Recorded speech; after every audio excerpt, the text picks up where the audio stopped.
Breaking, Robert Mugabe resigns, thousands take to streets as Zimbabwe leader steps down.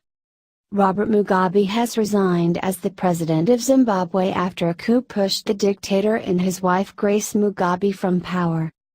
After 37 years in power, Mugabe was set to be impeached by his own party ZANU-PF after being overthrown and placed under house arrest a week ago.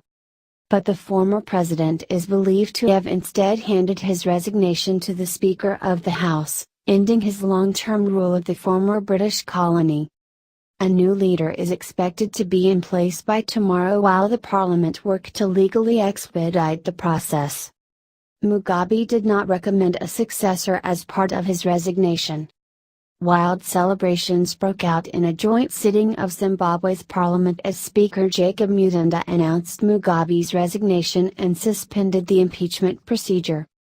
Cars blasted their horns in the capital Harare as thousands jubilantly poured onto the streets to celebrate the termination of his presidency. Some carried signs with pictures of Army Chief Chiwenga and ousted Vice President Mnangagwa as they amassed in the city center.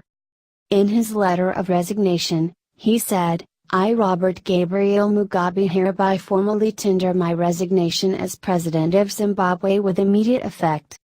My decision to resign is voluntary on my part." He added he had resigned to allow smooth transfer of power. The coup came soon after Mugabe sacked his vice president Emmerson Mnangagwa, also known as the Crocodile, who had been engaged in a succession battle with his wife Grace Mugabe. Mr. Mnangagwa, who is now the frontrunner to take over from his former ally after taking over the leadership of ZANU-PF, has said that he plans to return to Zimbabwe from political exile abroad. The party's chief whip Lovimore Matuke said he was very happy Mugabe chose to step down of his own accord, adding the process could have ended in serious embarrassment. Mugabe has been in power since the country announced its independence in 1980, and has been accused of using violent torture to silence political opponents as well as presiding over economic catastrophe in the country. On average, citizens are 15% poorer now than they were when he assumed office. And earlier this week he was accused by UK officials of guiding the country into an unprecedented economic tailspin over the last 15 years. The decision was welcomed by Prime Minister Theresa May, who said it gave the nation a new opportunity to strike free from the autocrat's regime. In a statement she said, "The resignation of Robert Mugabe provides Zimbabwe with an opportunity to forge a new path free of the oppression that characterized his rule."